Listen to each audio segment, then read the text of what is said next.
Good evening, friends. So today, Good evening, sir. good evening. Good evening, sir. Good evening. Today we have our distinguished guest with us. So please allow me to introduce him. Oh, he is not, introduce him is not required, but yes, please allow me to introduce him. So,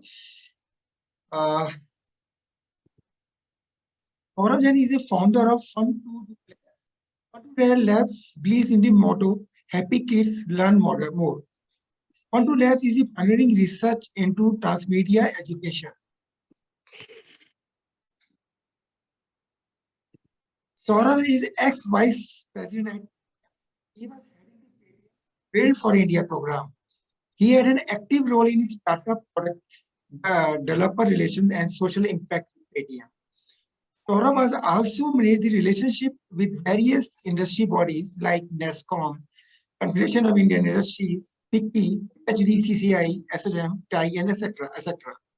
Saurabh is a chartered accountant with keen interest in technology. Saurabh has authored 2 books on mobile application technology. He wrote Mobile Phone Programming, which was India's first book on mobile app programming.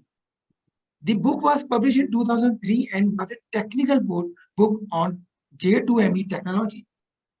He is the inventor of personal assistant messaging system and neuro-symbolic network generation and execution system, for which he had got provisional patents. Saurabh has been the speaker involved at various events, places like he was the speaker and meetup host SXW 2019 in Austin, USA. He was the speaker at BlackBerry Developer Community event in Singapore. So many global events he has joined. And if we talk about the India, he is the speaker. He was the speaker at IIT Delhi, IIT Roorkee, Madras, IIT Bombay, what not. Any institute, if you if you have in the mind, he is the speaker over there. Like I am Ahmedabad, I am Lucknow, I am Rohtak, Delhi Technology University, NIT Rourkela, ISB Mohali, so on actually. Technology and startup community leader. He is the member of National Expert Advisory Committee, Incubation, Technology and Entrepreneurships, Department of Science and Technology, Government of India. He is the National Event Co-Chair, National Executive Young Leaders Council of All India Management Associations. As a volunteer, he is the leading Delhi chapter of Amazon Web Services Developer Community as a volunteer. He is the leading Delhi chapter of Peters Developer Community as a volunteer. He has led the Indian chapter of BlackBerry's Developer Community and 13, so on. So welcome, Mr. Saurabh Jain. Big round of applause for him. Tali, tali, tali, tali, tali.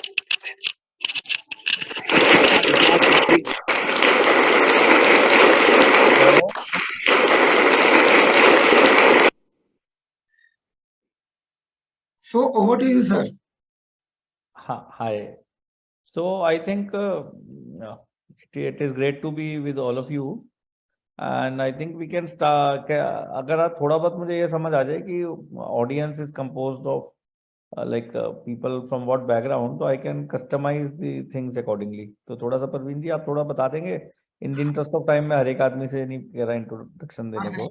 हमारी audience जो है ज्यादातर college के students हैं. Mostly I can say from IITM. Okay. They are doing graduation of graduations. Some of them could be may join some idea startup. May join on they have joined. Okay. तो I think इसको थोड़ा सा क्योंकि we have a small audience, तो इसको हम थोड़ा सा interactive रखते हैं.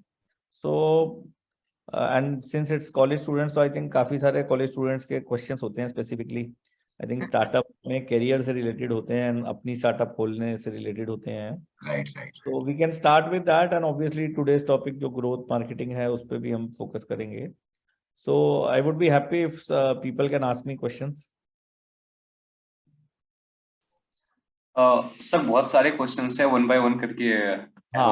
हाँ आप चैट में लेते रहो या आप अपनी आवाज खोल के पूछते रहो. माय वॉइस इज क्लियर और नॉट? पहले ही बस ये करना. हाँ नहीं आप बोलिए, आपकी आवाज ठीक आ रही है. So I'm pursuing bachelor's in business administration from Netaji Subhash University of Technology inside innovation, entrepreneurship and venture development. So first question is, क्या ये कोर्स सही में काम का है या फिर बस दिल्ली गवर्नमेंट ने लॉन्च कर दिया और हमने ले लिया वाला से? कोर्स के बारे में तो मुझे इतना नहीं पता, मैं तो स्टार्टअप्स पे फोकस करता हूँ। बट मैं मतलब थोड़ा सा अगर प्रवीण जी को पता हो तो एक बार मुझे थोड़ा सा ओवरव्यू अगर दे सकें कोर्स का, तो मैं बता सकता हूँ फिर कितना यूजफुल है आपके लिए। प्रवीण जी, ये कोर्स जो ये कह रहे हैं, क्या एंटरप्रेन्योरशिप से रिलेटेड है कोर्स? ये क्वेश्चन हम लेटर ले सकते हैं Abhishek ji. Yes, sir, no problem. You may continue with your another question. So in genuine, I have my startup which has a good valuation and in genuine अगर family का like pressure है, हम भी college students हैं कि पहले एक सही सा प्लेसमेंट ले लो फिर जाके आप तो अपने उस पे बिजनेस में फोकस करना। सो उसके रिलेटेड मुझे पूछना है कि क्या अगर हमारे नाम पे रजिस्टर्ड बिजनेस है तो क्या हम कोई जॉब कर सकते हैं? देखिए, अगर आपका नाम बिजनेस है तो जनरली जॉब आप नहीं कर सकते। जनरली बड़ी कंपनी में, छोटी कंपनियों में कोई इतना फर्क नहीं पड़ता ज़्यादा।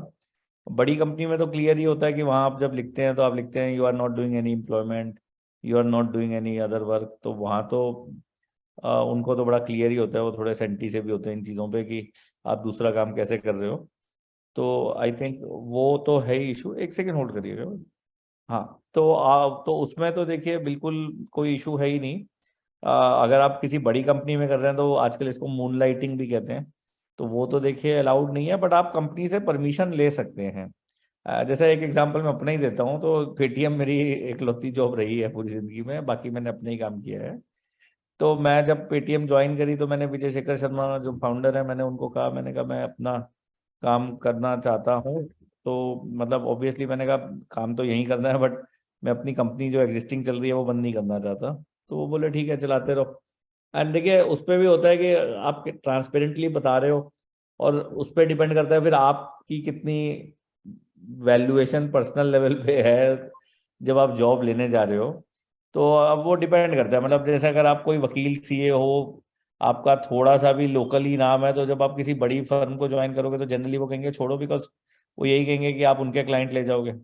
बट कई बार अलाउ भी कर देते हैं, बट डिपेंड आपकी और उनकी क्या तालमेल बैठता है और किस टाइप की नेचर ऑफ जॉब है। तो जनरली बट अवॉइड करना चाहिए, बिकॉज कॉन्फ्लिक्ट ऑफ इंटरेस्ट आता है, और वो थोड़ा सा बाद में इशू आता है कि उनका जो भी आईपी बना, जो भी बना वो उनका है। हाँ बिल्कुल ही, देखिए अगर आपकी किराने की दुकान है और आप जॉब कर रहे हो किसी इंश्योरेंस कंपनी में, तो ऑब्वियसली कोई कॉन्फ्लिक्ट ऑफ इंटरेस्ट नहीं। और कई बार होता है फैमिली में, होता ही है कि आप 1-2 घंटे फादर की दुकान पे बैठ गए। अभी अभी मेरी मदर बता रही थी थोड़ी देर पहले, हमारे जो पास के कोटक महिंद्रा बैंक के ब्रांच मैनेजर हैं, तो बोले मैं फादर के लिए थोड़ा सा सोर्सिंग करके सामान देने जाता हूँ। तो उसमें ठीक है, मतलब उतना तो चल ही जाता है। नहीं चलाना भी है सर। हाँ, क्या जी? ऐसे तो बस उतना ही चलाना भी है कि थोड़ा हाँ हाँ, तो वो चल जाता है। मतलब देखिए अगर अलग अलग काम है तो चल जाता है। अब ऑब्वियसली अब आप ये नहीं कर सकते कि आप बिल्कुल ही, मतलब समझ लीजिए कोई आप कॉन्फ्लिक्टिंग काम कर रहे हो, या फिर आप बहुत टेंजिबल बड़ा काम कर रहे हो जहां पर आपको लगे कि मैं साथ करता रहूंगा और जॉब भी साथ करता रहूंगा, वो प्रैक्टिकल नहीं हो पाता। मतलब उसमें कन्फ्लिक्ट ऑफ इंटरेस्ट आ जाता है। दुकान वगैरह इसलिए चल जाती है, आप 1-2 घंटे दुकान पे बैठ गए, बाकी आपके फादर या ब्रदर कोई बैठ रहे हैं, उतना चल जाता है। और नाम फिर ऑब्वियसली अपने कम रखिए।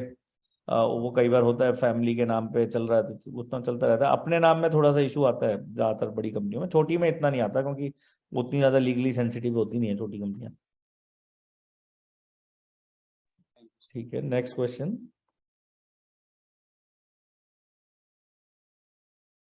Hello. Friends, please ask any question if you can unmute and ask the question.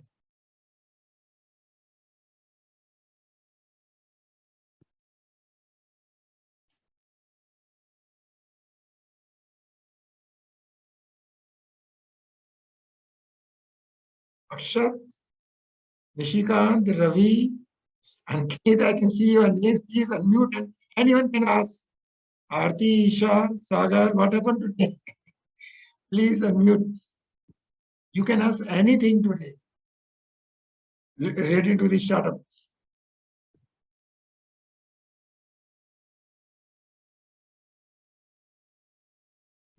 Meanwhile, Saurabh ji, I do have one question to ask for my audience. Suppose we are starting new, idea-based startup, so how we should do the marketing at initial stage? देखिए, अगर आप कोई भी startup खोल रहे हैं, उसका मैं थोड़ा सा आपको बैकग्राउंड देके थोड़ा सा स्लाइड से समझाता हूँ। तो एक सेकंड रुकिए। तो देखिए, जो स्टार्टअप है, इसमें दो चीजें हैं। ये मतलब जो आप क्वेश्चन पूछ रहे हैं, that is a very common question. तो इसमें दो चीजें हैं। देखिए, एक तो ये होता है कि आप शुरू से ही सब कुछ ठीक करके चलिए और marketing become child play in that case. Then there is a second option जो बहुत कंपनियां करती हैं कि वो लास्ट में सोचती हैं कि हम कैसे मार्केटिंग करेंगे। सब कुछ बन चुका होता है, आप मार्केट में जा चुके होते हो, आप अब आपको रियलाइज होता है मार्केटिंग की जरूरत है। तो उसमें देखिए, वो मतलब स्टार्टिंग जो होती है ना स्टार्टअप की, that start from search, problem, solution, fit. ये जो प्रोडक्ट का है लेफ्ट में देखिए, तो स्टार्ट विद अ प्रॉब्लम। अगर आप किसी को कोई प्रॉब्लम सॉल्व कर रहे हो तो आपको मार्केटिंग की जरूरत ही नहीं पड़ेगी, आपकी मार्केटिंग ऑटो पायलट पे होती रहेगी। Right. तो जैसे एक एग्जांपल है, मैंने अपनी बुक लिखी हुई है स्टार्टअप मास्टर क्लास, या मैं स्टार्टअप की कुछ भी करता हूँ। तो अब जैसे आपने मुझे ढूंढा क्योंकि मैं एक प्रॉब्लम सॉल्व कर रहा हूँ, स्टार्टअप्स पे नॉलेज की कमी है, फॉर्चुनेटली मेरे पास वो नॉलेज हो गई। तो अब मैं आपकी एक प्रॉब्लम सॉल्व कर रहा हूँ, तो मैंने एक सोल्यूशन बना रखा है, जैसे ये स्लाइड्स वगैरह बनाए हुए हैं, तो ये सोल्यूशन है। उसके Right. बाद देखिए, प्रोडक्ट मैंने बनाया। अगर मैं समझ लीजिए वर्कशॉप या बुक बेचनी हो तो आज आसान है, प्रोडक्ट बना के मैं हर जगह शेयर कर सकता हूँ। अब मार्केट में गए, तो अब मैं जब मार्केटिंग की सोचूंगा तो मेरे एक लोगों में भूख होगी जो मैं चीज दे रहा हूँ, और मेरे पास एक चीज बनी हुई होगी, तो ऑब्वियसली बेचनी आसान हो जाती है। अब इधर मेरे को, इसको कहते हैं हम प्रोडक्ट मार्केट फिट। आप प्रोडक्ट को मार्केट में लेके गए, लोगों को प्रोडक्ट बहुत अच्छा लगा और आपका प्रोडक्ट चल गया। अब फाइनली जब आप ग्रोथ करते हैं तो आपको स्पीड से चीजें बेचनी है, क्योंकि आप ग्रोथ करना चाहते हो। जैसे ये वो चीज है, देखिए एक एग्जांपल मैं आपको देता हूँ, फिजिकल टेंजिबल प्रोडक्ट का देता हूँ। तो मैं लद्दाख गया एक स्टार्टअप प्रोग्राम इवेंट में। तो वहां पर एक स्टार्टअप थी जो हिमालयन सामान बेच रही थी। उसने मुझे 500 रुपए किलो का राजमा बेचा। अब वो 500 रुपए किलो का राजमा मैं नहीं लेना चाह रहा था, ऑब्वियसली महंगा है। तो मैंने उसको कहा, यार ये तो बड़ा महंगा है। तो कह रहा है, सर नहीं, आप खा के देखो। आप अब देखिए, यही मार्केटिंग है। उसने कहा, सर आप खा के देखो, आधा किलो का पैक है, आप लेके जाओ और आपको बहुत अच्छा लगेगा। तो मैंने कहा, चलो ठीक है, आधा किलो का पैक है, लद्दाख गया वो, तो 250 रुपए का मैं राजमा लेके आ गया। अब वो बोला कि वो राजमा सर हर्षिल जगह का है, जो उत्तराखंड में है, और मेरे को पता चला वो चाइना बॉर्डर के पास है। तो it's a very exotic place जहाँ से आता है वो राजमा। खाया तो वो राजमे का टेस्ट बहुत अच्छा था।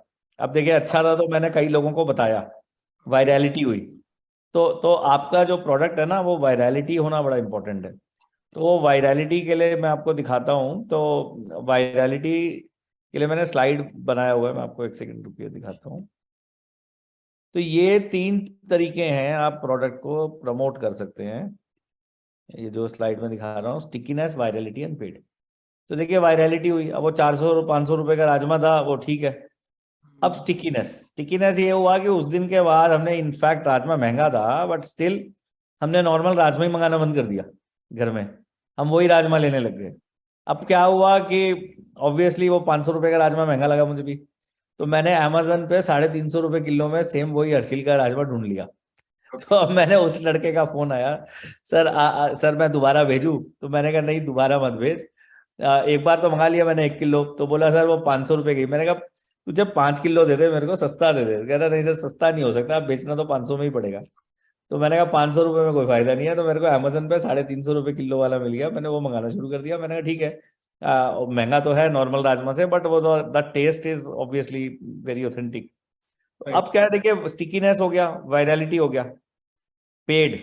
अब paid engine of growth is like जो बैजूस करते हैं। आपने बैजूस को देखा होगा ना, वो सेल्स फोर्स वालों को भेज देते हैं अपने और वो चिपक जाते हैं। वो पेड इंजन ऑफ ग्रोथ है, क्योंकि वो हर सेल्समैन को 5-5 हजार रुपए कमीशन भी दे सकते हैं ना, क्योंकि 40,000 का प्रोडक्ट है, 5,000 कमीशन तो कुछ भी नहीं है, दे सकते हैं। तो आप 3 चीजों से इंजन ऑफ ग्रोथ होती हैं, स्टिकीनेस, वैलिडिटी, पेड। तो इनिशियली देखिए, आप जो प्रॉब्लम है वो सॉल्व करने चाहिए। अब जैसे वो राजमे वाली थी कि वो बहुत ही न्यूट्रिशियस और बहुत ही टेस्टी राजमा है, अगर आप वो खा लो तो आप नॉर्मल हिंदुस्तान में जो नॉर्मल राजमा मिलता है वो नहीं खाओगे। तो और तो अब वो प्रॉब्लम को एक सॉल्व कर रहा है। उसके अलावा वो सॉल्यूशन बड़ा प्रैक्टिकल लगा, क्योंकि मतलब आज चाहे हर्षिल से भेज रहे हो, पर वो उनको भेजना आसान है पैक करके। आज ना, एक जमाने में आपको ध्यान हो, आड़त वाले वो बिना पैक सामान देते थे तो बहुत मुश्किल था, आज उनको पैक करके भेजना आसान है। तो आपको देखिए, मार्केटिंग इंपॉर्टेंट है, बट मार्केटिंग से पहले आपको प्रॉब्लम, सॉल्यूशन, प्रोडक्ट, इन पे फोकस करना है। जब आपने ये वो चीजें, जैसे वो पेड़ के अंदर होता है ना कि एक रूट होती है और एक शूट होती है, तो रूट वो है कि आपने प्रॉब्लम, सॉल्यूशन और प्रोडक्ट पे फोकस किया, और शूट वो है कि आप गए बाजार में, आप मार्केटिंग करनी है। अब प्रोडक्ट वायरल होना बड़ा जरूरी है। तो वायरल अगर आप कर सके हो, देखिए कोरोना वायरस से हमने देखा ही, मैंने कोरोना वायरस को अपना गुरु बना रखा है वायरलिटी सीखने के लिए। कोई नहीं चाहता था उनके घर में कोरोना आए, बट सबके घर में कोरोना आ गया। ऐसा मुझे तो लगता नहीं कोई घर रह गया होगा जहाँ कोरोना, ओमिक्रॉन भी नहीं आया होगा। तो अब मैं आपको वही बता रहा हूँ कि आपको कोशिश ये करनी है कि आपका प्रोडक्ट वायरल हो, और ये ऐसा नहीं होता, तुक्के से नहीं होता, हो जाता है कई बार तुक्के से, मैं मना नहीं कर रहा, पर बहुत बार आपको कॉन्शियसली करना पड़ता है। आपको अगर पता हो, एप्पल के जो ईयरफोन्स हैं वो व्हाइट कलर के क्यों होते हैं? उनका रीजन ये है कि अगर वो ब्लैक होंगे, तो जब वो पूरा हेडफोन कान पे पहले लगाते थे, तो अगर वो हेडफोन कान पे लगाएंगे तो वो काला तो दिखेगा नहीं ना, व्हाइट होगा तो दिखेगा। तो वो व्हाइट होगा तो दिखेगा, तो आप पूछोगे भैया ये क्या है, कहाँ से लिया, कुछ बात शुरू होगी। ब्लैक होगा तो आप पूछोगे ही नहीं क्वेश्चन, तो बात ही शुरू नहीं। तो वायरलिटी के लिए जरूरी है कि आप, जैसे वो कोरोना का है कि अगर सब लॉकडाउन में ही रहेंगे तो वो कोरोना फैलेगा ही नहीं ना। वो फैलने के लिए जरूरी है कि लोग पार्टी करें और फिर कोरोना एक से दूसरे में जाए। तो आपको प्रोडक्ट इस तरीके का बनाना है, एंड दैट टेक्स टाइम। कई प्रोडक्ट्स इंट्रिंसिकली वायरल है, जैसे व्हाट्सएप है, सोशल मीडिया है, वो तो इंट्रिंसिकली वायरल है ना, पर वहां भी इंट्रिंसिक नहीं है। वहां भी उन्होंने डिजाइन इस तरीके से किया है और उन्होंने मार्केट इस तरीके से किया है। तो आपको, और सबसे इंपॉर्टेंट चीज है स्टोरी क्या है आपकी। तो वो, अभी मैं एक एग्जांपल बताता हूँ। मैं परसों आईआईटी दिल्ली में पढ़ाने गया हुआ था, इंक्यूबेशन। तो वहाँ एक क्वांटम कंप्यूटिंग की स्टार्टअप थी। तो मैंने उनको कहा, मैंने कहा आप क्या बना रहे हो? सर हम क्वांटम कंप्यूटिंग का कर रहे हैं। तो मैंने कहा इससे क्या फायदा होता है? सर बहुत सारे फायदे हैं बहुत जगहों पे, बट क्या स्पेसिफिक फायदा है, वो ब्लैंक थे एक बार। तो अब वो प्रॉब्लम वही है कि आपकी कोई स्टोरी नहीं है। स्टोरी वो होती है, मैंने उनको बताया, मैंने कहा सचिन बंसल, मैंने एक बार एक कॉन्फ्रेंस में गया, सचिन बंसल से पूछा कि सचिन आप फ्लिपकार्ट इतनी हाई फाई चीज है, आप कैसे बेचते हो? तो वो बोले, मैंने अपनी दादी को बताया, मतलब सचिन बंसल जो फाउंडर थे फ्लिपकार्ट के, उन्होंने अपनी दादी को बताया। बोले दादी ये देखो, ये फोन उठाया उन्होंने, कहा देखो दादी ये फोन में जो फोटो आ रही है इस पे क्लिक करो, क्लिक करते ही अगली क्लिक करोगे पेमेंट हो जाएगी, अगली क्लिक करोगे ऑर्डर हो गया। अब 2 दिन के बाद ये सामान आ जाएगा आपके पास। तो ऑनलाइन शॉपिंग क्या है बेसिकली? वो बोले जो फोटो पे क्लिक करोगे वो आ जाएगा 2 दिन के बाद। इतना आसान तरीके से समझा दिया। नहीं तो आप, अगर आप इसको चाहो तो रॉकेट साइंस की तरह समझा सकते हो। तो आपको एक सिंपल स्टोरी चाहिए जो आम आदमी के समझ आए और उसमें उसको फायदा दिखाई दे। जैसे उनकी दादी को क्लियर है, अरे कुछ भी मंगा सकते हैं। तो उनका क्वेश्चन था दादी का कि कुछ भी मंगा सकते हैं? वो बोले हाँ दादी, जो भी यहाँ लिस्टेड है हजारों आइटम में से कुछ भी मंगा सकते हैं। तो वही मार्केटिंग के लिए आपको जरूरी है। उसके बाद ऑब्वियसली देखिए, वो जो एड्स करते हैं, वो चीजें करते हैं, वो पेड में वायरलिटी है उसमें आ रहा है। जैसे व्हाट्सएप ने ऐड नहीं किया, फिर भी चल गया। जबकि लाइन और बहुत सारे और कंपेटर है जिन्होंने कतरीना कैफ और रणवीर कपूर और पता नहीं कौन कौन से बॉलीवुड स्टार लिए, वो सब फ्लॉप हो गए। क्योंकि सबसे बड़ी ताकत तो आपने, मैंने जैसे बताया, वायरलिटी है ही ना। अगर आपका प्रोडक्ट वायरल हो जाए तो बेस्ट ही है।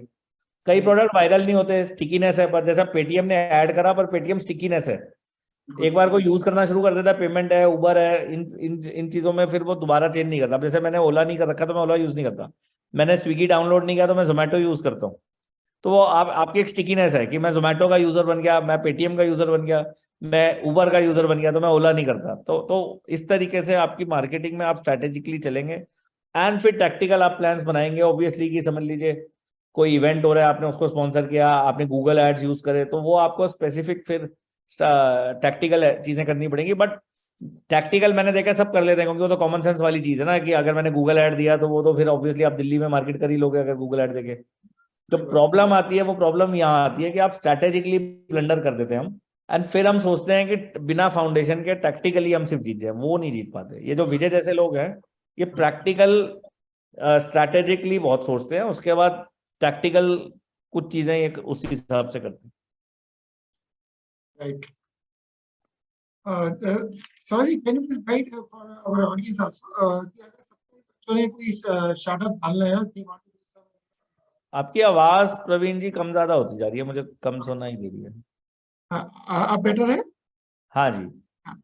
तो जब फिजिबिलिटी स्टडी करनी हो तो जैसे हार्डवेयर या सर्विस सेक्टर में हो तो how they should think, how they should proceed. मतलब अगर स्टार्टअप खोलनी हो उसके लिए एजुकेशन आप कह रहे हैं लेनी हो? फिजिबिलिटी स्टडी करनी हो, फिजिबिलिटी स्टडी। फिजिबिलिटी, देखिए स्टार्टअप्स के अंदर फिजिबिलिटी स्टडी के लिए वो ये कहते हैं कि you start with a minimum viable product. मैं आपको एक स्लाइड दिखाता हूँ मिनिमम वायबल प्रोडक्ट का, एक सेकंड रुकिए। तो यू स्टार्ट, देखिए सबसे पहले तो आपको जो शुरू करना है वो फिजिबिलिटी स्टडी से भी आप पहले शुरू करेंगे, जहां पर आप प्रोडक्ट के अंदर 3 चीजें होंगी, डिजायरेबिलिटी, वायबिलिटी एंड फिजिबिलिटी।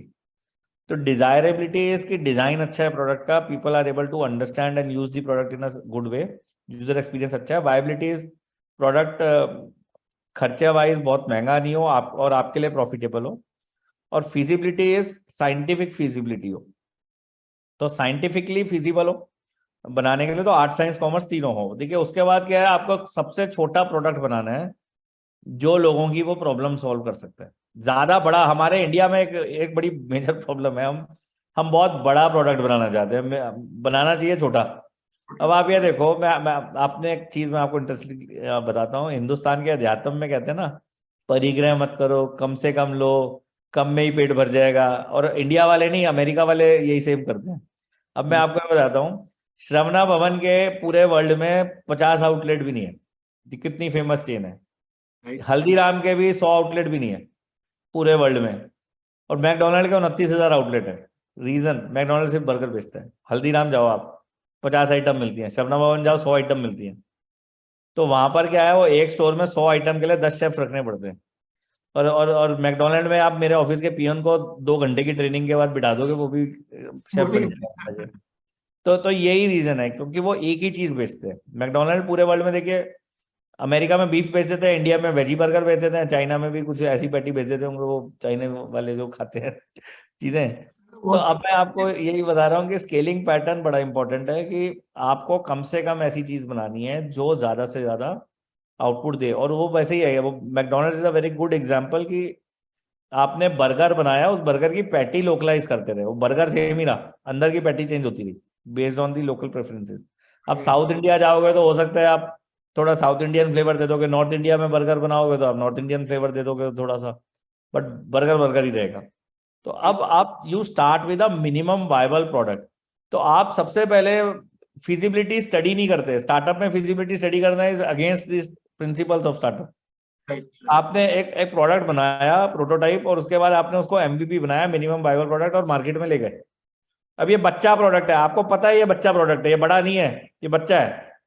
अब इसको आप ले गए, आपने बिल्ड किया, मेजर किया, लर्न किया, build measure learn, build measure learn 100 बार आप कर लोगे, तो बिल्ड मेजर लर्न इतनी सारी आइट्रेशनों के बाद जो फाइनल प्रोडक्ट निकलेगा, that will be a good product which people will want. अब बिल्ड ऑब्वियसली आपने किया एक छोटा सा पार्ट, फिर आप मेजर करा, क्या लोग इसको यूज कर रहे हैं, नहीं कर रहे, अरे चेंज करता हूँ, फिर आपने लर्न करके चेंज किया और फिर बिल्ड किया, और इस तरीके से आप ये लूप चलाते रहेंगे। तो MVP is basically feasibility study की जगह आप एमवीपी यूज करेंगे, मिनिमम वायबल प्रोडक्ट।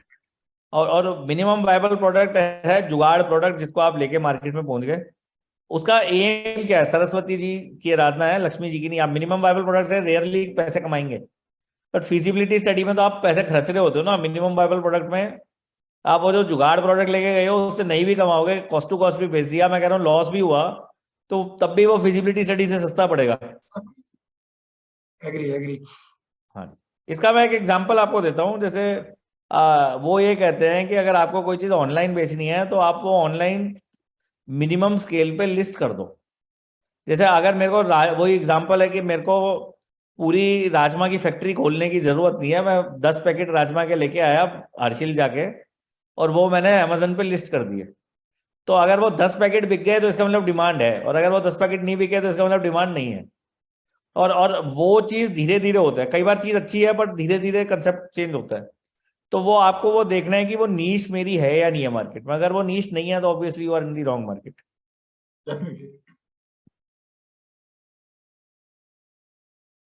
हाँ जी, नेक्स्ट क्वेश्चन कर सकते हैं। Friends, any question please ask. अपने आप को अनम्यूट कर सकते हो, प्लीज रेज योर हैंड और आस्क द क्वेश्चन प्लीज।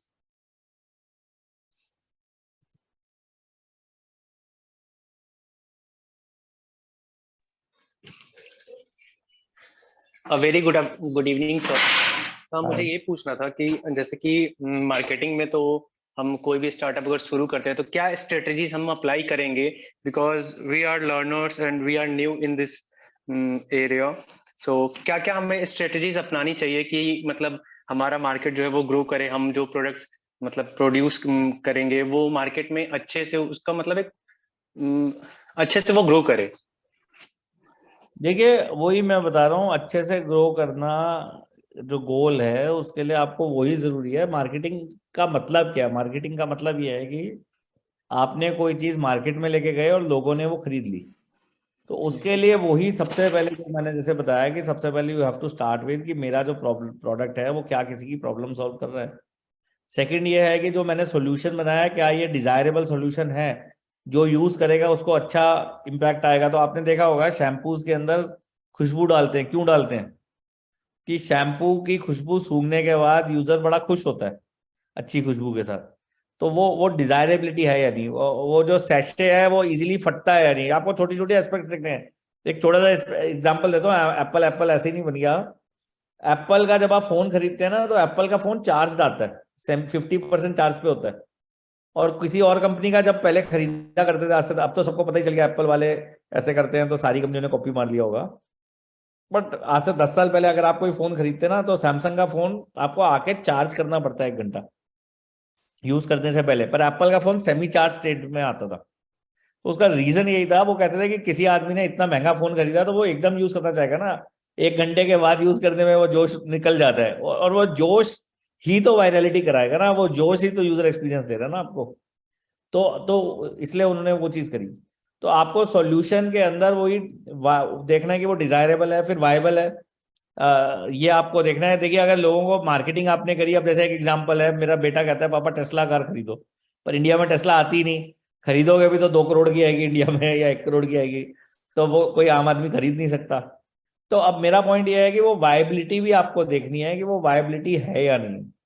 तीसरा, फीजिबिलिटी कितनी है, क्या टेक्नोलॉजिकल इश्यूज आएंगे। अब जैसे इलेक्ट्रिक कार क्यों नहीं खरीदता मैं आज, although it's a good thing, और वायबिलिटी के एंगल से भी इलेक्ट्रिक सस्ती पड़ती है लोग कहते हैं आजकल। बट प्रॉब्लम क्या है इंडिया में? भाई इलेक्ट्रिक कार आपने खरीद ली तो फिर एक लिमिटेड कंस्ट्रेंट आ गया ना, क्योंकि चार्जिंग पॉइंट्स आर लिमिटेड। तो अभी वो इश्यूज है, इंफ्रास्ट्रक्चरल इश्यूज।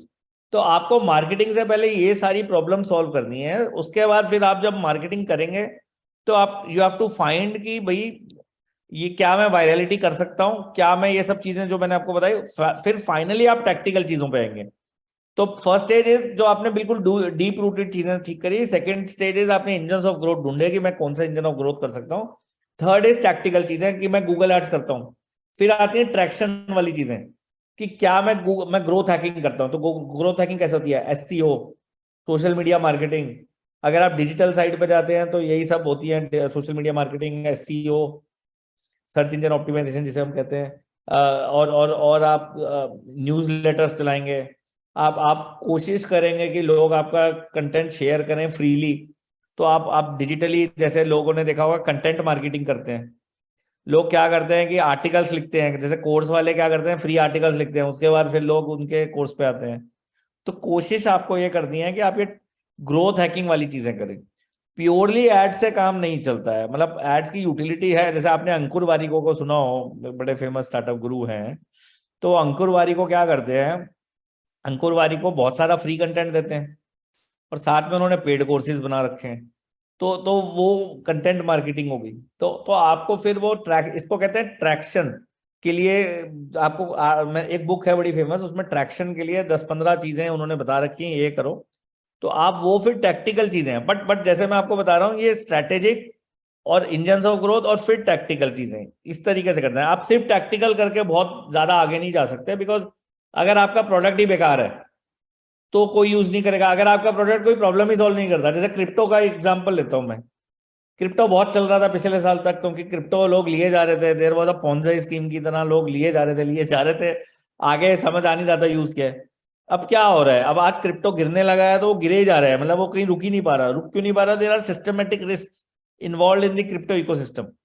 अब वो प्रॉब्लम्स इतनी ज्यादा हो रही हैं कि वो नीचे गिरता ही जा रहा है, वो बढ़ने की जगह। तो आपको ये समझना है कि प्रॉब्लम भी इंपॉर्टेंट है, सॉल्यूशन भी इंपॉर्टेंट है, प्रोडक्ट भी इंपॉर्टेंट है, उस आइट्रेशंस भी इंपॉर्टेंट है बीच में। कई लोग आइट्रेट नहीं करते। क्या होता है, लोग उनको बताते हैं ये चीज ठीक नहीं है, पर लोग कहते हैं नहीं नहीं, अरे हम ठीक है, तुम गलत हो। बताने वाले को वो शुरुती मैसेंजर कर देते हैं। तो फिर वहां मार्केटिंग का कोई बेनिफिट नहीं होगा। अगर आप किसी को कुछ बेचना चाहते हो तो वो उसके यूजफुल होना चाहिए। विटामिन है या मिनरल है उसके लिए, ये विटामिन है या उसके लिए ये पेन किलर है। तो अगर आप पेन किलर बेच रहे हो तो लोग लेंगे, विटामिन बेच रहे हो तो थोड़ा धीरे धीरे लेंगे। और अगर आप बेच ही कुछ और रहे हो जो जो ना विटामिन है ना पेन किलर है, तो कोई पैसे नहीं देगा उसके, और धीरे धीरे वो आप बेच ही नहीं पाओगे। आप कुछ भी मार्केटिंग कर लो, आपने देखा होगा बहुत सारी कंपनियों ने बड़े बड़े स्टार्स लेके बहुत चीजें मार्केट करी, नहीं बिकती। क्योंकि जब आप देखोगे तो वो पीछे की चीजें उनकी गड़बड़ है। आप सिर्फ स्टार्स है। एक एग्जांपल मैं आपको बहुत कॉन्क्रीट देता हूँ, ये मोदी जी अपने भाषण में दिया करते थे। बोले अमिताभ बच्चन को मुलायम सिंह ने यूपी का ब्रांड एम्बेसडर बनाया, और अमिताभ बच्चन कहते थे यूपी सबसे अच्छी स्टेट है, पर यूपी वालों ने मुलायम सिंह को उस इलेक्शन में निकाल दिया। उसका रीजन है यूपी वाले खुद ही नहीं मानते थे अच्छी स्टेट है, तो अमिताभ बच्चन के कहने से वो स्टेट अच्छी नहीं बन पा रही थी। मतलब समझ रहे हो। अब वो स्टेट अच्छी कब होगी, जैसे अब आजकल सरकार ने इतने अच्छे एक्सप्रेसवेज वगैरह बना दिए, तो मैं पॉलिटिकल ना हो तो कोशिश कर रहा हूँ बताने की कि आज से 20 साल पहले, अभी अभी मैं कल एक स्टार्टअप इवेंट में परसों बैठा हुआ था, उत्तर प्रदेश में ही बैठा हुआ था, और वो एक हमारे गवर्नमेंट ऑफ इंडिया के बहुत सीनियर ऑफिसर हैं, वो आए हुए थे। तो बोले आज से 25 साल पहले अपने ये जो गाजियाबाद में बैठे हुए थे हम, तो बोले गाजियाबाद का एरिया किस चीज के लिए फेमस था? डीपीआर। आज हम क्या चाह रहे हैं कि हम सिलिकॉन वैली बन जाएं। हम इस एरिया को आप देखो, नोएडा गाजियाबाद में कितनी सारी स्टार्टअप्स खुल गई हैं। तो आज आप ये देखिए कि वो जो चेंज है ना, वो ऑन ग्राउंड भी दिखाना पड़ता है। मतलब आप सिर्फ मार्केटिंग करके अगर आप मतलब आप खराब चीज को अच्छा बेचना चाहेंगे तो नहीं बिकेगी। You have to prove. अब वो जरूरी नहीं है कि आप 100 में से 100 प्रूव करो। मेरा पॉइंट ये है कि आप नोएडा जाओगे, ग्रेटर नोएडा एक्सप्रेसवे तक जाओगे दिल्ली से, तो वो रोड इतनी अच्छी है, उसके चारों तरफ स्टार्टअप्स हैं। गांव अभी भी वैसे ही है, गांव में कुछ चेंज नहीं है पिछले 20 साल में। बट ये है कि वो एक्सप्रेसवे देखने के बाद वो फॉरेन वाला आएगा, कहेगा यार ये तो सैन फ्रांसिस्को की फील दे रहा है। और अब आप अगर अमिताभ बच्चन को ब्रांड एम्बेसडर बनाओगे और कहोगे ये इतनी बड़ी बड़ी नोएडा के अंदर और अब यूपी के अंदर स्टार्टअप्स हैं, पेटीएम का तो हेड ऑफिस ही प्रैक्टिकली नोएडा में है, तो अगर आप उस एंगल से देखोगे तो आज वो चीज हो जाएगी जो 20 साल पहले नहीं हो सकती थी। क्योंकि वो 20 साल पहले जब सड़कें ही नहीं बनी हुई, ताज एक्सप्रेस वे ही नहीं बना हुआ, और उस समय आप कह रहे हो यूपी सबसे एडवांस स्टेट है हमारे देश की, तो फिर वो यूपी वाले ही मानने को तैयार नहीं था। तो ये मार्केटिंग के लिए वो जरूरी है कि जो आप दिखा रहे हो वो that story should be corroborated in the reality also. Sweta, you raise hand. Do you have any query, please ask? Yes sir. Sir actually मैं ये पूछना चाह रही थी कि हम कोई भी स्टार्टअप करते हैं, उस स्टार्टअप के लिए अगर हमें किसी इन्वेस्टर्स के पास जाना होता है, तो हम उस इन्वेस्टर के सामने अपना जो स्टार्टअप का मॉडल है उसे पिच करना चाहते हैं। हमें किन किन क्या क्या सावधानियां रखनी पड़ेंगी उसके सामने पिच करते हैं? देखिए, पिच करते हुए ना मैं आपको एक स्लाइड दिखाता हूँ। पिच करते हुए आपको ये चीजें उसको बतानी है। एक सेकंड रुकिए, मैंने स्टार्ट फंड वाला मैं एक बार अपना खोलता हूँ स्लाइड। एक सेकंड रुकिए। हाँ, ये आ गया। देखिए, आपको ना ये मेन चीजें ये बतानी है स्टार्टअप के लिए अपनी। आपको सबसे पहले तो एलिवेटर पिच देनी है। एलिवेटर पिचेस कि जहां पर आपने उसको एलिवेटर में बताया, उसको 20-25 सेकंड में आपको बताना है, 30 सेकंड वो बेस्ट है। अगर आप वो नहीं कन्विंस कर सकते तो आपको जिंदगी आगे मौका नहीं देगी। बिकॉज मैं आपको बताता हूँ होता कैसे है। क्या हुआ कि आप जा रहे हो एक कॉन्फ्रेंस में, और उस कॉन्फ्रेंस में आपको नारायण मूर्ति जी मिल गए। अब अगर आप 30 सेकंड के लिए नारायण मूर्ति जी से मिल जाते हैं, इतने ये जो डाउन टू अर्थ लोग होते हैं, नारायण मूर्ति जी जैसे ये 30-40 सेकंड लोगों से बात कर लेते हैं। अब वो प्रॉब्लम यही है कि आप 30 सेकंड में उनको कन्विंस कैसे करोगे? अगर आप नहीं कर पाए तो वो इंटरेस्ट लूज कर देते हैं और फिर वो आगे चले जाते हैं। तो वो डिफरेंस हो जाता है। तो डाउन टू अर्थ में सिर्फ थोड़ा बस ये फायदा होता है, लोग सुन लेते हैं। एक बार मैं विजय माल्या से मिलने की कोशिश करी, मैं मिल ही नहीं पाया क्योंकि उनके बॉडीगार्ड इतने थे, मिल ही नहीं सकते आप आम आदमी की तरह उनसे। तो आपको कोशिश ये करनी है एलिवेटर पिच में। और उसके बाद फिर जैसे मैंने आपको बताया कि ये जो आपको प्रॉब्लम सॉल्यूशन ये सब चीजें जो आपको बतानी है, तो मैंने पहले भी शेयर करी। प्रॉब्लम और सॉल्यूशन बड़ा इंपॉर्टेंट है, और साथ में प्रोडक्ट का डेमो। क्योंकि अगर आप सिर्फ प्रोडक्ट की हवाई किस्से सुनाते रहेंगे तो वो खुश नहीं होते, वो प्रोडक्ट देखने की इच्छा होती है। अभी मैं आज सुबह की बात बताऊं तो मेरे क्लाइंट हैं, तो उनको मैं कंसल्टेंसी देता हूँ, तो उन्होंने किसी बड़े प्रोडक्ट का डेमो ले रहे थे। तो वो क्या कर रहे हैं, वो एक्सेल से ना फीचर्स बताए जा रहे हैं, हमारे प्रोडक्ट में ये भी फीचर है, ये भी फीचर है। तो जो मेरे फ्रेंड जो क्लाइंट हैं, तो वो बोले एक आप एक्चुअल डेमो दिखाओ हमें, क्योंकि वो डेमो से ही तो पता चलेगा ऐप कैसी चलती है। आप बताते रहोगे 50 फीचर है, उससे तो कुछ क्लैरिटी हो नहीं रही ना मुझे। तो वो इम्पोर्टेंट है। सर अगर हमारे पास मॉडल तैयार है, उसकी पूरी जो पीपीटी है, प्रोजेक्ट रिपोर्ट वगैरह है, ये सारा कुछ तैयार है, और वो हम उनको फाइनेंस मतलब हमारे बैलेंस शीट वगैरह हम सब तैयार करके उनको दिखाते हैं, और उनमें उनको इंटरेस्ट देखिए, दिखाते हैं जो भी अर्ली स्टेज पे ना बैलेंस शीट की जरूरत नहीं होती इतनी ज्यादा। अर्ली स्टेज पे जरूरी है कि आपका प्रोडक्ट क्या है और वो प्रोडक्ट कैसे ट्रैक्शन ले सकता है। मुझे ये कन्विक्शन चाहिए। मतलब अगर आप लेके आई, मैं एक बहुत सिंपल प्रोडक्ट की बात कर रहा हूँ, आप लेके आई कि सर ये ढोकला है जो गुजरात में बहुत चलता है और मुझे लगता है दिल्ली में भी बहुत चलेगा, हम ढोकले की चेन बना रहे हैं। तो अब आप बताइए, सबसे पहले तो आप एक प्रॉब्लम बताएंगे। आप प्रॉब्लम ये बताएंगे सर लोगों को स्नैक चाहिए, और वो स्नैक ऐसा हो चाहिए जो हेल्दी हो, और वो हेल्दी स्नैक हैं गिने चुने, बट हमें लगता है कि एक बहुत इंपॉर्टेंट सॉल्यूशन है उसका ढोकला। और फिर आप ये वैलिडेशन बताएंगे कि सर पूरा गुजरात ढोकला खा के खुश रहता है, तो ऐसा तो कुछ है नहीं कि गुजरातियों को ही ढोकला पसंद है। आप दिल्ली में भी ढोकला खिलाएंगे तो चलेगा, या नॉर्थ इंडिया में। तो अब आपको, अब देखिए आपने सब कुछ बता दिया, जब तक आप वो डेमो नहीं देंगी और ढोकला खिलाएंगी नहीं, तब तक उसका असर आएगा नहीं। अब उसके बाद आपने ढोकला खिला दिया, असर भी आ गया, सब कुछ हो गया, बट अब आपको बैलेंस शीट की इसलिए जरूरत नहीं है, क्योंकि आप तो कह ही रही है ना कि मेरे पास तो कुछ है ही नहीं अभी। अब बैलेंस शीट की जरूरत कब आती है, जब आप ये बताएंगे सर मेरा एक रेस्टोरेंट खुला हुआ है जिसको मैंने समझ लीजिए खोल रखा है साउथ दिल्ली में कहीं पे, 500 फीट का मेरा एक ये रेस्टोरेंट है जहां पर हम सिर्फ ढोकले बेचते हैं, या मैंने समझ लीजिए कोई रेस्टोरेंट नहीं, मैंने टेक अवे के लिए एक आउटलेट बना रखा है और उसमें है, तब बैलेंस शीट और प्रॉफिट एंड लॉस की जरूरत है। अगर आपने कुछ बेचा ही नहीं आज तक, तो वहां क्या होता है, बल्कि कम बेचने से नुकसान होता है। अगर आपने कुछ नहीं बेचा फिर भी बेटर है। अभी मैं ना एक इंक्यूबेटर है जिसमें स्टार्टअप इंडिया फंड देता है, तो वहां पर हम मैं वन ऑफ दी जजेस हूँ, 4-5 और लोग हैं। तो अभी क्या हुआ, एक स्टार्टअप आया, उसने कहा हमारा 2000 रुपए का रेवेन्यू था पिछले महीने, तो और वो 5 करोड़ की वैल्यूएशन मांग रहा था। तो मेरे साथ जो जज थे बोले 2000 की तुम्हारी सेल है और तुम 5 करोड़ की वैल्यूएशन हवा में मांग दो। तो मैंने कहा जी आप सोचो, जीरो है, सेल जीरो है। अब आप सेल जीरो होगी तो प्रोडक्ट देखोगे।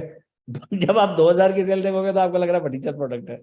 तो वो फर्क हो जाता है कि आप बैलेंस शीट तब लेके आते हो पिक्चर में जब आपका प्रोडक्ट मार्केट में एक्चुअल बिक रहा है। तब तो ठीक है, आपने कहा मेरा आउटलेट खुला हुआ है, 2 लाख रुपए महीने के साथ ढोकले बेच रहा हूँ, और अगर आप पैसे दोगे तो 10 लाख रुपए महीने के बिकेंगे, और अगर आप और ज्यादा पैसे दोगे तो मैं 10 आउटलेट खोल लूंगा, तो 10 लाख इंटू 10 आउटलेट 1 करोड़ रुपए महीने के ढोकले बिकेंगे। बट अगर आप ये कहोगे कि सर मैंने 500 रुपए के ढोकले बेचे थे पिछले हफ्ते, तो वो नेगेटिव इंपैक्ट डाल रहा है। उसका बेनिफिट ये तो हो सकता है, आप ये कह सकते हो सर मैंने दिवाली मेला पे दिल्ली में, मैंने करोल बाग में दिवाली मेले पे ढोकला लगाया और मेरा स्टॉल सबसे बढ़िया स्टॉल रहा, और मैंने 2 लाख रुपए के ढोकले बेच दिए दिवाली मेले में 2 दिन में या 1 दिन में। तो वो यूटिलिटी तो है, बट उसमें फिर वो बैलेंस शीट इतनी पर्पस नहीं आती, वो आप एक स्लाइड में ही दिखा सकते हो। बैलेंस शीट का पर्पस तब है जब आप बहुत प्रॉपर डिटेल्ड ऑपरेशंस कर रहे हो, विच मीन्स कि कुछ आपका स्केल है। अगर आप बहुत कम स्केल पे कर रहे हो तो कोई वैल्यू ऐड नहीं कर रहे फाइनेंशियल्स। ब्रॉड आप बता सकते हो कि मैंने इतनी कैपिटल डाली और इतने खर्च से मैंने बनाया, वो तो आप बताओगे ही, बट बहुत डिटेल्ड फाइनेंशियल की जरूरत तभी है जब आप ऑपरेशंस कर रहे हो प्रॉपर वे में। जी सर।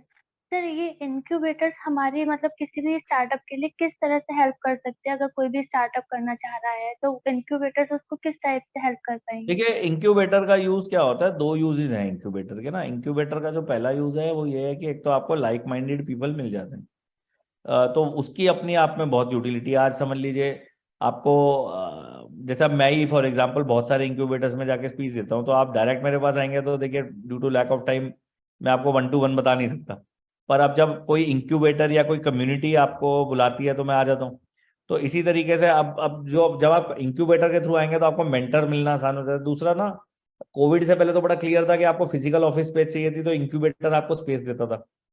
कोविड के बाद थोड़ा सा ये फर्क पड़ गया कि अब इंक्यूबेटर स्पेस देते तो हैं, बट आपके लिए स्पेस उतनी क्रिटिकल नहीं रह गई है, क्योंकि आप वर्क फ्रॉम होम या ऑनलाइन रिमोट कंपनियां चला सकते हो हाल फिलहाल। तो अब इंक्यूबेशन की यूटिलिटी है, बट कई इंक्यूबेटर्स फिजिकल दे भी रहे हैं, खाली है, क्योंकि लोग 1-2 दिन ही हफ्ते में वहां जाते हैं और बाकी 3-4 दिन तो घर से ही काम चल रहा है। खासकर डिजिटल वाली स्टार्टअप्स में तो क्लियर ही है, कोड लिखने के लिए मुझे इंक्यूबेटर में जाने की जरूरत नहीं है। बट इंक्यूबेटर वही है, स्कूल की तरह है कि बेसिकली आपको मेंटर्स मिल जाते हैं। आपको जैसे स्टार्टअप इंडिया की फंडिंग स्कीम्स है तो वो इंक्यूबेटर के थ्रू ही देते हैं। तो जैसे मैं अभी परसों है हमारा JSS इंक्यूबेटर की टीम में हूँ, मैं उनका मेंटर हूँ। तो जो भी कोई फंड वहाँ फंडिंग मिलती है तो मेरे जैसे 5-6 लोग ही देते हैं। अभी उनका यही ईमेल आया कि सर हम इतने करोड़ रुपए पिछले 1 साल में बांट चुके हैं, और अब हम लास्ट मीटिंग जो कर रहे हैं इस साल की वो अगले परसों कर रहे हैं। तो वो इंक्यूबेटर्स पैसे देते हैं। तो government of India, startup UP, ये सारे लोग इंक्यूबेटर्स के थ्रू ही पैसे देते हैं, तो आपको वो फायदा होगा। एक चौथा फायदा जो इंक्यूबेटर्स का होता है, देखिए वो एक पीयर नेटवर्क बन जाता है। और वो पीयर नेटवर्क की ना बड़ी यूटिलिटी होती है। जैसे मैं विजय शेखर शर्मा से पहली बार कब मिला, पेटीएम के जो फाउंडर थे, तो हमारा एक मोबाइल मंडे नाम से मीटअप हुआ करता था। तो वो लोग मिलते थे वहां पर, सारे मोबाइल वाले आते थे। तो इस तरीके से आप जब इंक्यूबेटर में जाएंगे तो आपको 5-10 ऐसी कंपनियां मिलेंगी जो रोज आपको दिखेंगी। और वो दोस्ती यारी जो होती है ना, उसका बड़ा बेनिफिट होता है। मतलब हो सकता है आपकी स्टार्टअप ना चले बट साथ वाले की स्टार्टअप चल जाए। अब जब साथ वाले मैंने देखा ये विजय शेखर शर्मा के साथ बड़ा क्लियर हुआ ये। तो जो मोबाइल मंडे में हमारे जो बहुत सारे लोग आया करते थे, कईयों की स्टार्टअप बंद हो गई। कई जिस जिस कंपनी में जॉब करते थे वो कंपनियां बंद हो गई या वो कंपनियों में छोड़ दिया उन्होंने। और बहुत सारे लोग पेटीएम में मिले। मतलब जो लोग 2006 में मोबाइल मंडे में आते थे उनमें से 3 आदमी वाइस प्रेसिडेंट और 1 आदमी सीनियर वाइस प्रेसिडेंट मैंने देखा पेटीएम में 10-15 साल के अंदर अंदर। उसका रीजन वही था कि भाई अब सबकी स्टार्टअप है एवरेज चली, विजय की स्टार्टअप सुपर एवरेज चली, सुपर चली। तो विजय को वो एक वो वैक्यूम हो जाता ना, उनको वो चाहिए थे। तो इंक्यूबेटर का वो बहुत यूज है जो हम नजरअंदाज कर देते हैं कि मेरी नहीं चली, मेरे साथ वाले की स्टार्टअप चल गई तो उसको भी तो चाहिए कोई अपनी स्टार्टअप में सीनियर। तो वो फिर वो आपको इसलिए रखेगा, वो देखेगा यार ये उस दिन इसको नॉलेज तो थी। बट कई बार क्या होता है, आपकी स्टार्टअप इसलिए नहीं चलती, भाई आपको फंडिंग नहीं मिली, उसको मिल गई। आपको प्रॉब्लम हो गई, फैमिली हुआ। कई बार एक और भी रीजन होता है, आपके में ज्यादा कंपटीशन है, उसके में कम है, बहुत सारे। और कई बार ये भी होता है भाई वो होशियार ज्यादा है, आप उतने होशियार नहीं हो। बट आप बिल्कुल वो भी नहीं हो कि बिल्कुल ही एवरेज नहीं हो, आप अबव एवरेज तो हो, बट आप उतने होशियार नहीं हो जितने ये आदमी होशियार था। तो बहुत सारे रीजन होते हैं। तो वो भी एक इंक्यूबेटर में होने के बेनिफिट्स होते हैं। और एक आपको थोड़ी सी ना ब्रांडिंग भी मिल जाती है। अगर आप मुझे कहोगे मैं JSS इंक्यूबेटर में फुल टाइम इंक्यूबेटेड हूँ, या DTU इंक्यूबेटर में फुल टाइम हूँ, या मैं IIT दिल्ली में इंक्यूबेटेड हूँ, तो एक ब्रांडिंग बढ़ती है। मुझे लगता है यार इस आदमी में कुछ तो नॉलेज है। एक आप आ गए सर मैं स्टार्टअप खोल रखी है, तो वो कई बार ये भी लगता है कि कोई फ्रीलांसर है, इसने सिर्फ ये कह देगा मैं स्टार्टअप खोल रखी है। वो क्रेडिबिलिटी नहीं आती। बिल्कुल सही, बिल्कुल सही। Any other question friends? Praveen ji, मेरा एक सवाल है। जी Saurabh ji, just I want to know, as being the startup, अभी investor is looking for the technology startup और they are looking for the some manufacturing और patent type startup, what they have the mindset? देखिए investor is always looking for various kinds of startup. But ये है कि आपको वो देखना है। देखिए जो टेक्नोलॉजी स्टार्टअप्स होती है ना, खासकर ऐप वाली और कंटेंट वाली, उनमें ये फायदा होता है शुरू में मेहनत ज्यादा है, और एक बार कंटेंट चल जाता है तो फिर ऑटो पायलट पे चलनी शुरू हो जाती है। थोड़ा सा वो बेनिफिट हो जाता है उसमें। फिक्स कॉस्ट बहुत ज्यादा है, वेरिएबल कॉस्ट बहुत कम होती है, और profit after a certain scale super profit है। बट जो इसकी जगह आप दूसरी टाइप की स्टार्टअप्स में जाएंगे जो मैन्युफैक्चरिंग है, तो वहां तो अभी तो पीछे 2 साल पहले तक तो यही प्रॉब्लम थी कि हर चीज चाइना में सस्ती थी, तो आप इंडिया में खोल भी लेते तो कुछ होता नहीं। तो अब ये है कि आत्मनिर्भर के बाद थोड़ा सा वो फोकस इंडिया पे जाने तो लगा है। बट उसमें फिर वही पॉइंट है कि जैसे अब मैंने अपनी स्टार्टअप खोली तो मैं बड़ा क्लियर हुआ कि फिजिकल कंटेंट नहीं बनाना। बिकॉज उसका रीजन है, अगर बुक चल भी जाती है ना तो वो 1000 की जगह फिर 1 लाख छापो, 1 लाख की जगह 10 लाख छापो, that is always a very logistical heavy business. तो जैसे एप्पल में आप देखिए, एप्पल के अंदर जो CEO बने वो टिम कुक बने, जो लॉजिस्टिक्स संभालते थे, और जॉनी आइवी जो डिजाइनर थे और स्टीव जॉब्स के उत्तराधिकारी की तरह उन्हें देखा जाता था, वो CEO नहीं बने। उसका रीजन बड़ा क्लियर था कि लॉजिस्टिक्स जो है ना वो एप्पल में क्रिटिकल है। आपने अच्छे से अच्छा फोन बना लिया और आप उसको बेच ही नहीं सके करोड़ों की अनुपात में, तो बेकार है। तो I think manufacturing becomes a little difficult from that angle. मतलब डिजिटल भी आसान नहीं है, बट डिजिटल में क्या होता है कि मेहनत शुरू की है। Manufacturing becomes a double difficult game, कि पहले तो वो मैन्युफैक्चरिंग में भी कंपटीशन तो एप्पल जैसों से होता ही है, और उसके बाद फिर आपको वो जो डे टू डे लॉजिस्टिक्स है वो बहुत ज्यादा है। डिजिटल में डे टू डे लॉजिस्टिक्स आसान हो जाते हैं, क्योंकि एक बार अगर मैंने यूट्यूब वीडियो चलाया और गलती से मेरा चैनल चल गया तो उसके बाद तो कुछ करना ही नहीं ना, यूट्यूब पे तो अपलोड करना है, वो तो बहुत आसान काम है, तो वो हो जाता है। तो इसलिए वो देखिए मैन्युफैक्चरिंग में तो यार सर्विसेज में तीसरी प्रॉब्लम है कि services is good from all angles. Starting आपने करी, उसके बाद आप इन्फोसिस की तरह चलने लग गए तो आपकी वैसे भी दुकान चल जाएगी। पर सर्विसेज में एक जो मेजर प्रॉब्लम आती है वो after a certain point time becomes the constraint. कि अगर आप, अभी मैं यही बात कर रहा था थोड़ी देर पहले अब मेरी मदर से, तो एक बहुत बड़े सीए हैं जो इंस्टीट्यूट ऑफ चार्टर्ड अकाउंटेंट्स के प्रेसिडेंट भी रह चुके हैं, तो वो 1000 रुपए मिनट, एक बार मैंने उनसे कुछ काम कराया, 1000 रुपए मिनट उन्होंने मेरे से चार्ज किया। तो मैं मम्मी से यही कह रहा था, मैंने कहा 1000 रुपए, एक सेकंड होल्ड करिएगा, मेरे को एक सेकंड, थोड़ा सा खांसी आ रही है, एक सेकंड। हाँ जी सॉरी, एक्चुअली थोड़ी खांसी आ रही थी। तो उनको उन्होंने 1000 रुपए मिनट मेरे से लिया, तो मैं मम्मी को यही कह रहा था अभी, मैंने कहा देखो आप प्रोडक्ट में और सर्विसेज में ना यही फर्क है, वो 1000 रुपए मिनट तो हमें लगता है वो इतना ज्यादा हैंडसमली चार्ज कर रहे हैं, बट उनको प्रॉब्लम यही है, हर केस अलग केस है, उनको हर बार अपना टाइम देना, तो टाइम बिकम्स दी कंस्ट्रेंट उनके केस में। प्रोडक्ट के केस में क्या होता है कि देखिए डिजिटल प्रोडक्ट में जो टाइम भी कंस्ट्रेंट खत्म हो जाता है ना, क्योंकि आपने एक बार बनाया तो उसके बाद एक आदमी ले 1 करोड़ ले, आपको तो मेहनत उतनी करनी है। ऐप एक बार डाउनलोड हो या 1 करोड़ बार हो, आपकी काम उतना नहीं बढ़ता, अनुपातन बढ़ता तो है। जैसे पेटीएम की 100 गुना यूजेज हुई तो इंटरनल आर्किटेक्चर्स वगैरह हिलते हैं, आपको इंटरनल लोग ज्यादा रखने पड़ते हैं, बट उतने 100 गुना नहीं करने पड़ते आपको। तो एक क्वेश्चन है शिवांगी का था शायद, हाथ खड़ा किया। Thank you Saurabh ji, thank you. Shivangi, you may ask your question. Yes sir. Sir ये पूछना था कि अगर हाँ जी सर अगर इंक्यूबेटर में अपने बिजनेस को लेके अप्रोच करना हो तो हम कैसे अप्रोच करेंगे? देखिए सबसे आसान तो वही है कि आप अपने आसपास इंक्यूबेटर को देखिए, या जो ब्रांडेड इंक्यूबेटर आपको लगता है मेरे को जिसमें जाना है वो शॉर्टलिस्ट करिए।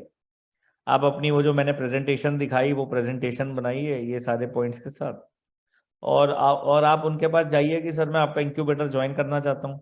जनरली इंक्यूबेटर्स वाले देखो मतलब फिल्टर तो करते हैं, but they are not that choosy. मतलब अगर आप बहुत डिजर्व करते हो, अब वो ठीक है, आप सीधा आईआईटी दिल्ली के इंक्यूबेटर में पहुंच जाओगे तो वहां पर थोड़ी लाइन ज्यादा होती है लोगों की, बट अगर आप नॉर्मल इंक्यूबेटर पे जाते हो तो अगर आप डिजर्व करते हो तो जनरली दे टेक। उसका रीजन है कि अगर आप बहुत फ्रिवलस से स्टार्टअप हो, सर मैं उड़ने वाली कार बनाना चाहता हूँ और बहुत हवा में लेके पहुंच गए आइडिया, तो नहीं लेंगे।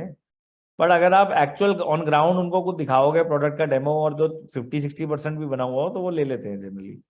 तो क्योंकि उनको जनरल एक ओपननेस तो है ही ना, उनको भी तो अच्छे स्टार्टअप चाहिए ही ना, क्योंकि उनको जो department of science and technology अभी फंडिंग करता है, मैं कमेटी में हूँ जो मेन कमेटी है department of science and technology की फंडिंग की, तो अब वो उनको हर इंक्यूबेटर को करोड़ों रुपए देने हैं। मतलब आजकल उल्टी प्रॉब्लम हो गई है, सरकार कहती है देनी है, उन्होंने डंडा कर रखा है इंक्यूबेटर्स को, पैसे दो, हम तुम्हें देना चाहते हैं तुम आगे दो। अब वो प्रॉब्लम इंक्यूबेटर को ये आती है कि वो क्वालिटी स्टार्टअप्स नहीं मिलते हैं, और वो बेकार वाले स्टार्टअपों को आप दे दोगे तो फिर वो कल को इल्जाम लगेगा कि यार तुमने बेकार लोगों को दे दिया। तो वो they also want good startups, तो आप जाओगे तो आपको मिल जाएगा। तो बेटर वही है कि आप जाके इंक्यूबेटर से बात करिए, या ऑनलाइन स्टार्टअप इंडिया की वेबसाइट पे या और कई साइटों पे आपको इंक्यूबेटर्स को कांटेक्ट करने की वो मिलती है, आप उनके थ्रू कर लीजिए। In last, Saurabh ji, yeah, please. Shivangi, please. Sir अगर अपना बिजनेस मॉडल हम उनके आगे रख रहे हैं तो क्या उनके पास मतलब कोई टर्म एंड कंडीशंस भी होते हैं? हाँ टर्म्स एंड कंडीशन होती है, मैं आपको टर्म्स एंड कंडीशन कुछ दिखाता हूँ।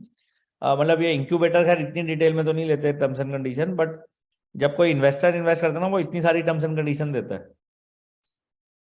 मतलब ये थोड़ा लंबा हो जाएगा, 2-4 मिनट में बताना मुश्किल है, बट ये तो अपने आप में ही 15-20 मिनट लग जाएंगे। बट ब्रॉडली वैल्यूएशन और शेयर होल्डिंग से रिलेटेड, आप शेयर कब बेच सकते हैं, कब नहीं बेच सकते, कितना वोटिंग राइट है, वो सब चीजें वो अपन में लेनी पड़ती हैं जब आप इन्वेस्टर से करते हैं। इंक्यूबेटर इतनी सारी वो नहीं करते, बट वो ये कहते हैं कि अगर आप हमसे पैसे लोगे तो आपको पैसे सिर्फ उसी कॉस्ट के लिए खर्चने हैं जिसके लिए आपने हमसे लिए हैं।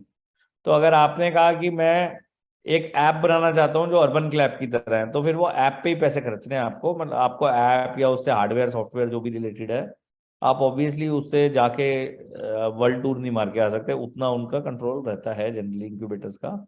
और अगर आप इंक्यूबेटर्स में हो रहे हैं तो थोड़ा सा उनकी पॉलिसीज के हिसाब से भी आपको चलना पड़ेगा। उतना ज्यादा स्ट्रिंजेंसी नहीं होती इंक्यूबेटर्स में, क्योंकि पर्पज मतलब एक लेवल से ज्यादा कंस्ट्रेंट वो इसलिए भी नहीं डालते ना, क्योंकि एक तरीके से वो आपको सिर्फ स्पेस दे रहे हैं और फंडिंग दिलवा रहे हैं। अगर वो डायरेक्ट जब फंडिंग देते हैं, जैसे डीएसटी ने उन्हें पैसे दिए, उन्होंने आगे दिए, तो वो फिर कंट्रोल रखते हैं आपके ऊपर।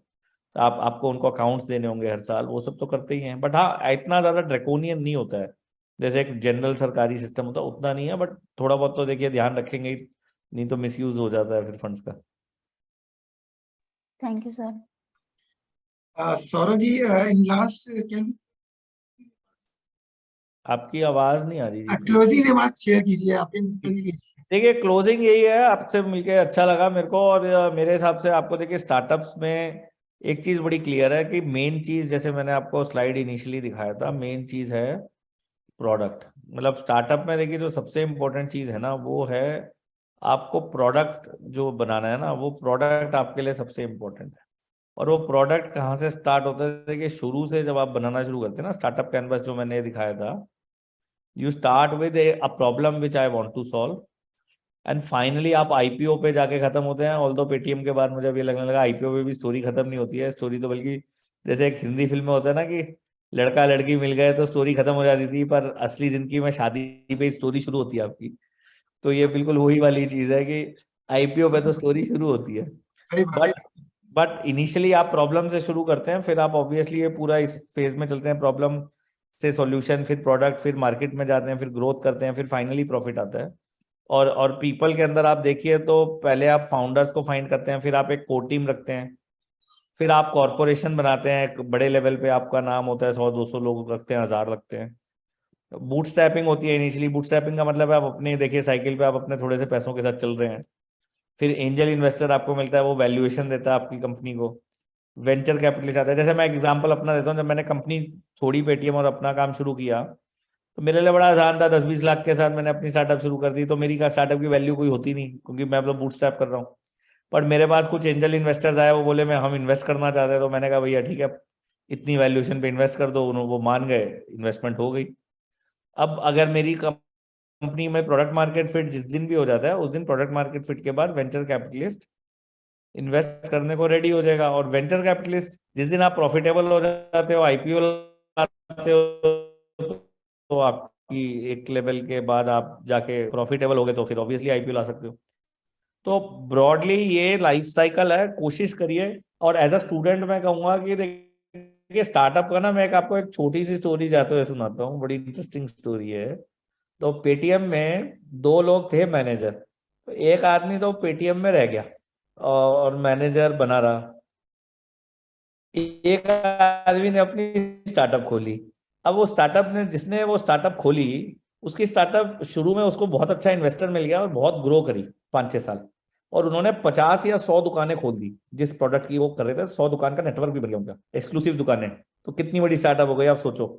फिर क्या हुआ कि इनके इनके यहाँ इनके को फाउंडर ने इनको लड़ाई करी और को फाउंडर ने इनको स्टार्टअप से निकाल दिया। तो आप ये देखिए, जब जब उस आदमी से मेरी बात हुई तो वो बोले यार कितना नुकसान हो गया मेरा लाइफ में, क्योंकि मैंने 6 साल दिए स्टार्टअप को। बट आपको मैं इंटरेस्टिंग चीज बताऊं, वो वापस कंपनी में पहुंचे तो वो जो उनका मैनेजर दोस्त था, उसके मुकाबले उनको सीनियर डेजिग्नेशन मिली। क्योंकि वो मैनेजर की भी प्रमोशन तो हुई थी ऑब्वियसली 6 साल में, बट वो स्टार्टअप के बाद उसको बेनिफिट हुआ। मतलब अगर वो कंपनी में रहता तो ठीक है, उसको जॉब में सैलरी ज्यादा मिलती है, उसको अपनी स्टार्टअप में सैलरी कम मिलती है, क्योंकि इन्वेस्टर आपको सैलरी नहीं देता ज्यादा, एक बहुत बेयर मिनिमम सैलरी देता है। बट वो जो उसको फायदा ये हुआ कि वो जो उसका मैनेजर दोस्त था, वो हर 3 साल में देखिए प्रमोशन होके या 2 साल में प्रमोशन होके 2-3 पायदान ऊपर हुआ। और ये आदमी 5 पायदान ऊपर हो गया। जैसे कंपनी में 10-12 पायदान टोटल हैं, तो वो 4-5 पायदान ऊपर हो गया। तो एंड रिजल्ट तो यही हुआ ना कि ही इज बेटर देन। तो स्टार्टअप में ना नुकसान नहीं है। मतलब पहले एक जमाने में था कि स्टार्टअप खोलने से नुकसान होता था। बिल्कुल अब ये हो गया है कि अगर आप स्टार्टअप खोलते हो ना, तो आपको इन जनरल फायदा ही होगा, बिकॉज स्टार्टअप में ना लर्निंग बहुत अच्छी होती है। स्टार्टअप्स में क्या होता है, देखिए सीधी सी बात है, आपने प्रोग्रामिंग करी, एक स्टार्टअप बनाई, तो आप बेटर प्रोग्रामिंग करोगे, इन्फोसिस जाके घटिया प्रोग्रामिंग करोगे, इसमें कोई शक नहीं है। क्योंकि एक तो वो 80% चांस है बेंच पे ही बिठा देते हैं। वो बेंच का मतलब होता है कुछ काम देते नहीं, आपको बिठा रखते हैं पेरोल पे। तो आप स्टार्टअप पे जाइए, कैरियर बनने में आपको फायदा ही होगा, नुकसान नहीं होगा कोई स्टार्टअप का।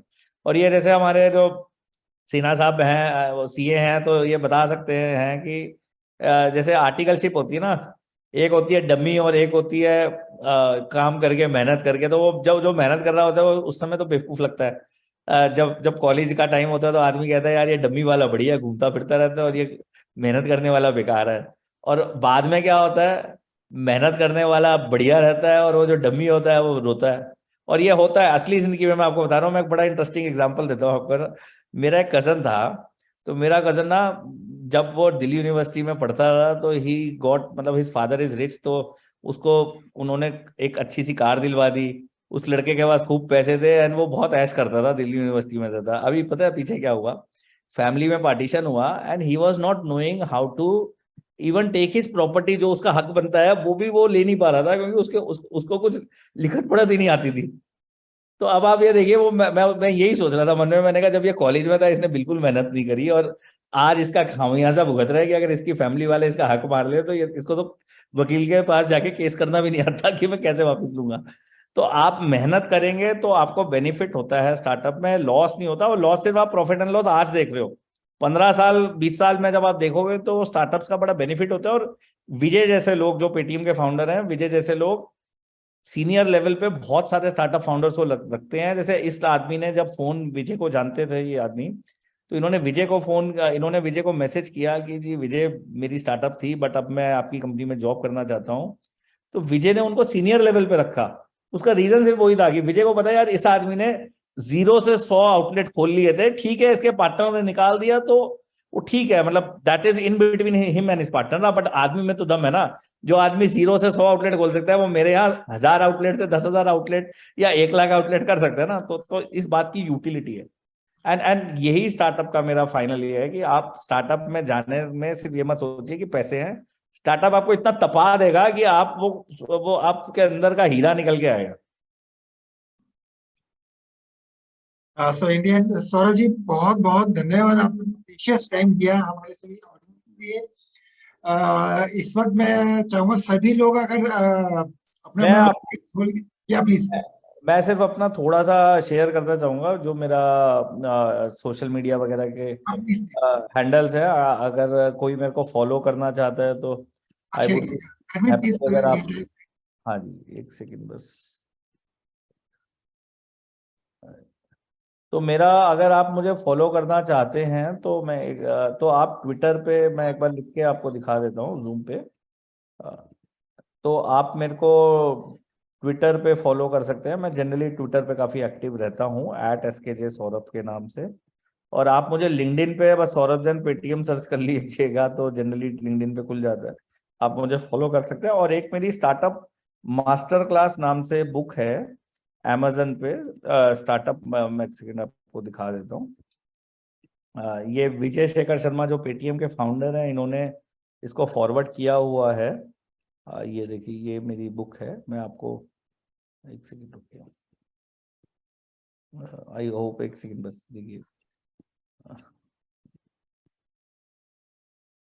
हाँ ये है, तो मैं आपको ये अगर कोई चाहे तो मैं चैट में डाल देता हूँ, तो आप ये कर सकते हैं। एंड अगर आप लोग टच में रहते हैं, I generally share lot of things related to startups. And जैसे मेरी बुक है उसमें मैंने जो भी मैंने ज्ञान लिया, आई ट्राइड कि मैं 150 पेज में, क्योंकि बहुत ज़्यादा लंबा लोग वैसे भी नहीं पढ़ना चाहते, तो मैंने 150 पेज में ये स्टार्टअप कैनवस और काफ़ी सारा ज्ञान डालने की कोशिश करी है।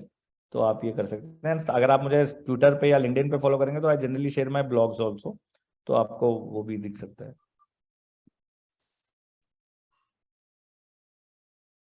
हाँ जी। तो Saurabh ji, thank you so much, आपने अपना प्रीशियस टाइम दिया इतने बिजी शेड्यूल में से। एक round of applause for him.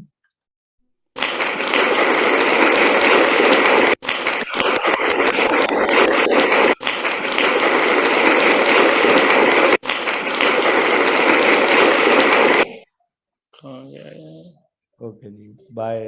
Bye bye, thank you so much.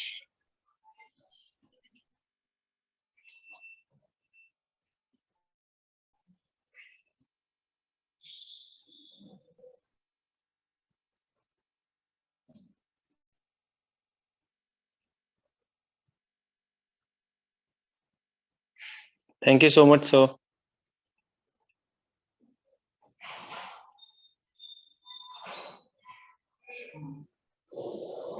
Admin ने शेयर कर दिया है शायद feedback form. No sir, feedback आगे फॉर्म तो आगे अभी जाए, तक नहीं। आगे जाए।